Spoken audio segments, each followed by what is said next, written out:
Hi internet people, Riverdale was back this week and I have your fabulous Riverdale recap for you. Alright, so first I would like to point out that I'm wearing a new Jughead Jones shirt because my friend Bree is indulging my obsession and bought me this for Christmas. So there you go. Other random thing, my hair is exceptionally staticky because it's winter in the Midwest, so I'll just be staticky until like May.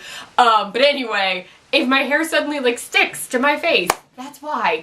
Anyway, so on Riverdale this week, the South Side School was shut down, which meant all of the South Side, well, parts of the South Side. So South Side High got divided up, certain people went to different schools in the area. Jughead and a majority of the serpents, it appears, wound up at Riverdale. So with all of this going on, we have some shady things. So the Lodges have Veronica in charge of something at the beginning of this episode, which totally made me think, oh, she knows what's going on. Like, this is totally connected to the Southside shutdown thing. On top of that, Archie's dad, Fred, figures out that someone paid the medical bill. Archie's like, well, I mentioned it to Veronica, but she wouldn't, oh no. Yeah, she totally did. Like, your girlfriend has a shoe. I almost cursed. I tried to avoid cursing in these YouTube videos, but his girlfriend has access to a lot of money. And of course, I mean, it makes sense. Like, it just does. So Fred has figured it out. Archie's pretty much figured it out. So with that going on, there's also stuff happening with Betty. So Betty's sister Polly suddenly comes back and she's not pregnant anymore. She's had the babies who are named Juniper and Dagwood. Dagwood is totally the name of the guy with the sandwiches, right? The comic book guy who ate the really tall sandwiches. Juniper, I don't know where that came from. I don't know.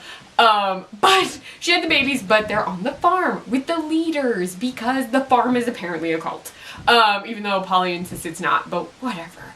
So she doesn't want the parents to know anything about this, doesn't want them to even know she was there. Betty asks Alice if she's talked to Polly, and Alice is like, no, but I've been leaving her messages, like I want to know what color we need to paint in the nursery, all of this like excited stuff. Also, Cheryl Blossom is dealing with a situation I don't think she ever thought would happen. So Mrs. Blossom, as a strong, independent woman, has decided that she wants to be a sex worker. Totally fine, if that's what she wants to do. No shame. She can do as she pleases. She's an adult.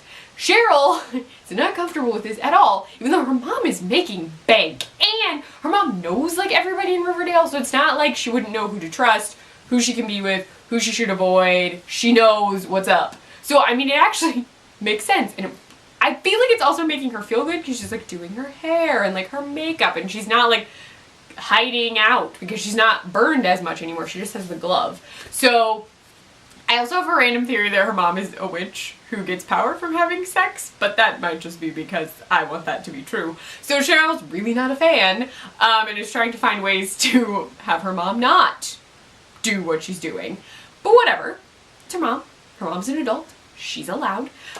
So with all of that going on, so there's a lot. But the serpents arrive, and it's Jughead, Tony, and a guy named Fangs, Sweet Pea, somebody, I feel like there's somebody else, but it's like the core serpents that we know. They show up, they're all wearing their jackets, they're all dressed like normal. Everything should go fine. Veronica is charged by her parents with making sure it's going fine, and it doesn't. She like winds up like trying to make it cool. She has a registration table to help them get like into school, and Cheryl and Reggie decide no, not gonna happen. They don't want them there. They then at some point say that the serpents have spray painted a serpent on the school crest, which obviously not, like that's the dumbest thing. It was either Reggie or he got some goon to do it. The principal's like, no, with this happening now, no gang apparel, so they're not allowed to wear their jackets, they have to cover their tattoos, which they are super angry about. Jughead more so than everyone else, like they're frustrated, but then Tony's like, hey, the school's really nice, even the other serpents are cool with it. She's like, I'll just take off my jacket at school, like no big deal. Jughead doesn't want to. He actually makes a point of showing up to school with his jacket still on. A huge fight breaks out. He winds up getting suspended. And then after the fight breaks out, the Lodges are like, it looks like things are not going that well. And Veronica's like, we should make a donation to the fashionably unfortunate, which is really pretentious. Like, I love Veronica. I love her sass, her style. that was a terrible idea, and her being in business with her parents is making her make bad choices. Not that being in business with her parents is not already a bad choice. That's like a weird decision on her part. Because it doesn't lead to like fashionable clothes or just like a donation of like additional clothes. No. All the serpents have to wear uniforms. They're wearing like Riverdale high polos and khakis. And Sweet Pea has like a giant turtleneck on because he has to cover his serpent on his neck. So it's a little like the donation led to a completely ridiculous correction on the part of Riverdale High. But that's not the only lodge business going on. So the lodges did get Southside High closed by convincing the mayor to do it by offering her a ton of money from them as long as their project goes through, because they're going to buy the land under Southside High. All the shady. Everything is shady over there. Then on top of all of that, Archie meets an FBI agent who's investigating the lodges, which feels weird. Like, I don't think this guy's FBI. My brain keeps telling me he's like rival criminal entity or something. I don't know who, but I keep thinking like either has a beef with the lodges himself and he's just like, he could be FBI and he's using that to his advantage, or he could be somebody's goon doing stuff, or even the boss of some other organization. Who knows? But he wants Archie to investigate. He says, find out what happened to Nick St. Clair. Yeah. Archie winds up going to dinner at the lodges, tries to suss it out, learns that Nick was in an accident skiing, which he thinks is really weird. They won't say anything more about it. Turns out Nick has broken both of his legs in what he also insists is a skiing accident, because Archie goes to visit him later. But he's trying to figure out what's going on. While he's trying to figure out what happened to Nick, he talks to Cheryl because of the situation that occurred. Cheryl inadvertently reveals that Veronica was also assaulted by Nick. She did not mean to tell him. She actually does say, I genuinely thought you already knew. He's super angry, does not talk to Veronica about it, then tells Cheryl that if she wants that money that Nick paid, the St. Clair family paid her and her mom as hush money that her mom destroyed, he can get her double the amount. He just needs to go see Nick because the FBI says, we need more. Archie's like, well, I'll talk to Nick, but he needed a cover, and that's the cover. He goes to talk to Nick, sees he has both legs broken, winds up beating the crap out of him in a rage. Nick tells Veronica. Veronica thinks Archie has lost his mind, basically. Then while they're having a kind of meal, Veronica's not eating, only Archie is eating. We've seen the girls eat before, right? Please tell me the girls have eaten. Yes? Yes. Besides milkshakes. Have we only seen the boys eat food? That can't be true. Someone tell me if that's true or not, because if the girls have not eaten in this show any of the times they've been at Pops besides milkshakes, I'm gonna be real angry, because I feel like they would eat food. Anyway. He winds up telling Veronica the reason he went to see Nick was because he was being blackmailed by Cheryl, because Cheryl did know that he kissed Betty, but he and Veronica were broken up then, and so like he still lies to her, kind of, but it's a weird mess where Veronica says, I know you're being honest, so I forgive you, and he's not being honest, not really. Cheryl did try to blackmail him to get him to switch on the serpents situation, because she wants them gone, Archie doesn't want them gone, so there's that. Back slightly to the serpents, I'm gonna do Jughead's, and then I will hit Betty and Alice's plotline at the end.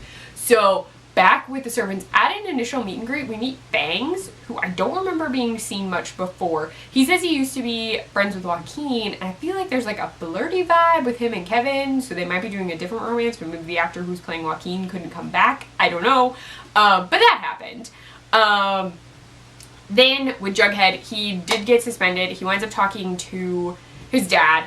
His dad's like, you gotta hibernate. Like, serpents hibernate. You have to let it go. Like, I don't want to be doing what I'm doing now either because he's working at Pops, but I do it because I have to. And so Jughead has to, like, cool off.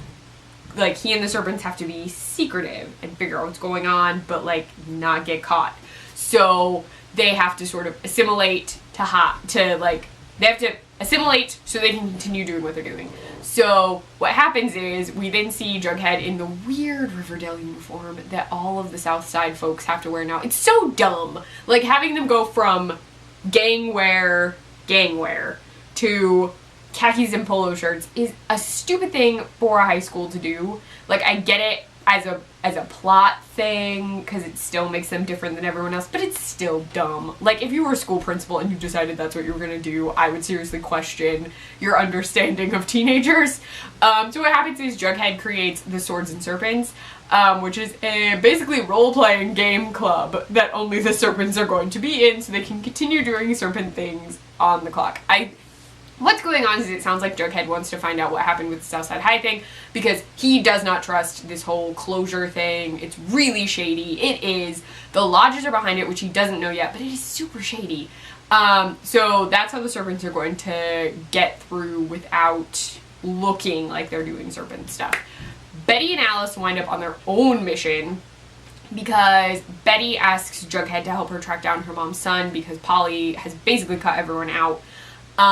When she mentions to her mom and the dad that she's found an address for Charles, his name's Charles Smith, the dad refuses. He like freaks out. Her mom says, no, I agree, we won't go find him, but then tells Betty we should go. They go. It's a really cheap, like, I think it's a hotel.